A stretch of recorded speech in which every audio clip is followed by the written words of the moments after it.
Picture this.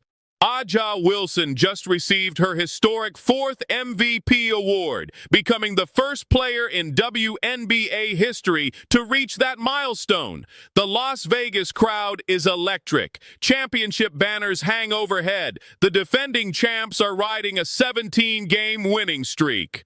And then the unthinkable happens. The Indiana Fever, missing 6 players including Caitlin Clark, walk into enemy territory and absolutely destroy everything Vegas thought they knew about basketball. This wasn't just an upset. This was a complete demolition that left the basketball world speechless. The numbers don't lie. Final score, 89-73. But that doesn't tell you how the 6th-seeded Fever dismantled the 2nd-seeded Aces on their own floor. On the very night Wilson was supposed to be celebrated as basketball royalty. What happened in Las Vegas will go down as one of the most shocking playoff performances in WNBA history. And it all started with one player nobody saw coming. ESPN analysts had already written Indiana's obituary before the series began. The injury report read like a medical emergency. Caitlin Clark sidelined with a groin injury. Sophie Cunningham out with a knee problem. Sydney Colson done for the season. Ari McDonald nursing a foot injury. Chloe Bibby battling knee issues. And Damiris Dantas stuck in concussion protocol. 6 players gone. The Fever looked more like a hospital ward than a basketball team ready to compete for a championship. Meanwhile, Las Vegas entered the semifinals completely healthy. 0 injuries, their entire championship-caliber roster available and ready to roll. The contrast was so stark, it felt almost unfair. Sportsbooks had the odds so lopsided that betting on Indiana wasn't just risky, it seemed downright foolish. Vegas was expected to cruise past the walking wounded and continue their march toward another title. The experts weren't debating whether the Aces would win. They were discussing how quickly they could end the series. The narrative wrote itself before anyone stepped foot on the court. This was supposed to be a mercy game, a formality that would showcase the difference between champions and pretenders. Indiana was just happy to be there, grateful for the experience, hoping to avoid total humiliation. That's what everyone believed going into Sunday night. Everyone was wrong. But championship moments aren't born from perfect circumstances. They emerge from chaos, from impossible odds, from nights when everything seems stacked against you. And on September 21st, 2025, Kelsey Mitchell decided she wasn't interested in being anyone's supporting character. While Aja Wilson was being celebrated at center court, Mitchell was quietly preparing to steal the entire show. The opening minutes set a tone that caught everyone off guard. Indiana came out attacking, aggressive, playing with an edge that Vegas wasn't prepared for. They weren't intimidated by the championship banners or the hostile crowd. Instead, they looked like the hungrier team, the squad with something to prove. The Fever jumped out to a 19-10 lead, and suddenly the home crowd fell silent. Las Vegas managed to close the first quarter strong, cutting the deficit and reminding everyone why they were the favorites. But something felt different about Indiana's energy. They weren't playing scared. They weren't playing like a team just happy to be in the building. They were playing like they belonged on this stage, like they had every intention of walking out with a victory. Then Kelsey Mitchell took over completely, not gradually, not slowly building momentum, but like a lightning strike that changed everything in an instant. She started hitting shots from everywhere on the court, mid-range pull-ups when defenders fought through screens, deep threes when Vegas left her a fraction too late, drives to the basket when the lane opened up. Every possession seemed to result in points, and the Aces had no answer for what was unfolding. Mitchell finished the first half with 17 points, setting the tone for what would become a historic performance. She wasn't just scoring efficiently, she was scoring in ways that broke Vegas mentally. The shots were contested, the looks were difficult, but everything was falling. By halftime, the upset alert was real, and the basketball world was starting to take notice. The third quarter belonged entirely to Mitchell's brilliance. She continued carving up every defender Las Vegas threw at her, hitting tough shots and creating opportunities that seemed impossible.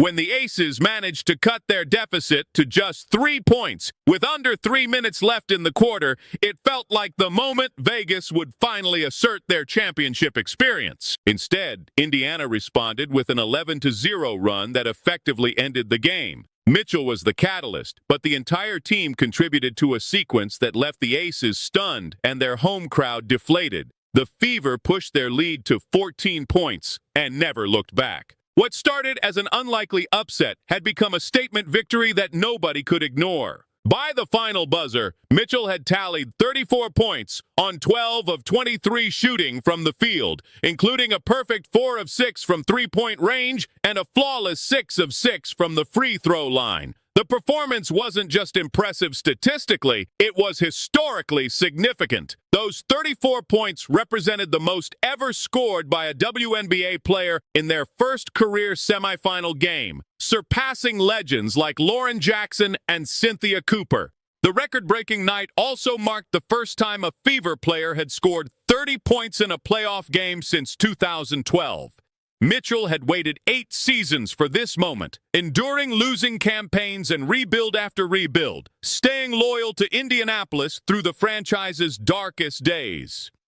Now, on the biggest stage of her career, she was rewriting history and carrying her team to victory. But Mitchell's explosion was only part of the story. The real shock came from watching A'ja Wilson, the newly crowned 4-time MVP, struggle in ways nobody anticipated.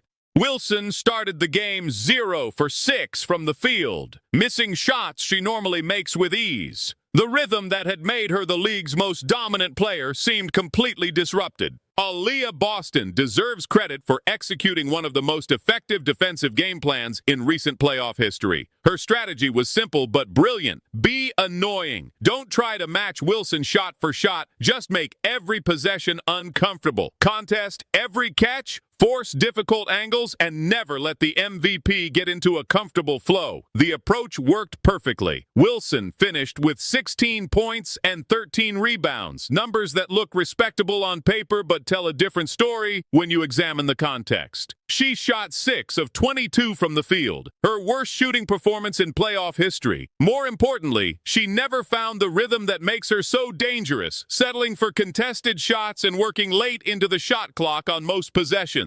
The symbolism was impossible to ignore. On the very night Wilson was honored with her record-breaking 4th MVP award, she was outplayed by a guard who finished 5th in the voting. Mitchell had turned Wilson's celebration into her own coming-out party, proving that individual accolades mean nothing once the ball goes up. What made Indiana's victory even more impressive was how they controlled every aspect of the game. This wasn't a lucky shooting night or a fluke performance. The Fever outscored Las Vegas 50-38 in the paint, turning what should have been the Aces' biggest advantage into their greatest weakness.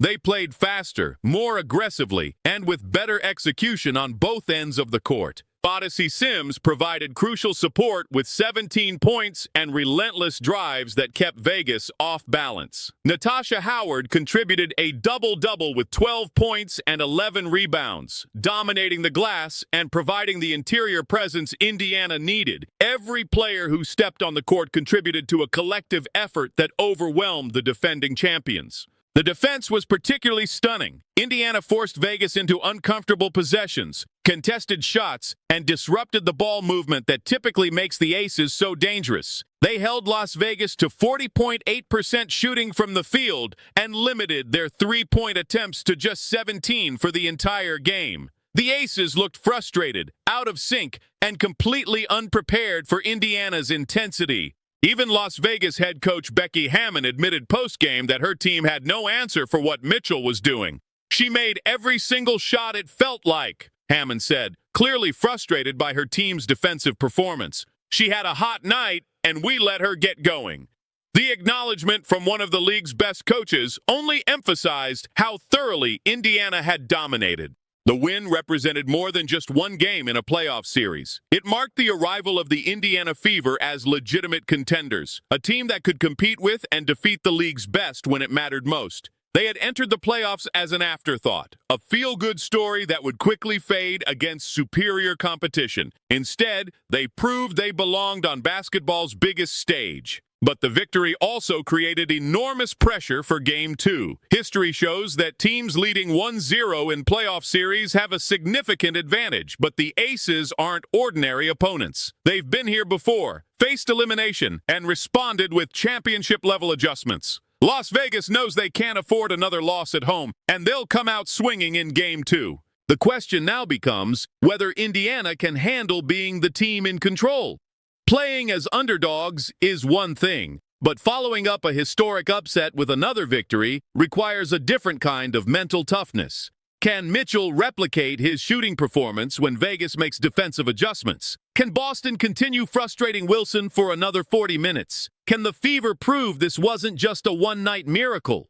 The stakes couldn't be higher. Win Game 2, and Indiana returns home with a 2-0 series lead and a chance to close out the defending champions in front of their own fans. Lose, and everything resets, with momentum swinging back toward the more experienced Las Vegas squad. What happened on Sunday night in Las Vegas will be remembered as one of the most shocking upsets in WNBA playoff history. A team missing 6 players, led by a guard nobody was talking about, walked into the Champions building and delivered a performance that left the basketball world stunned.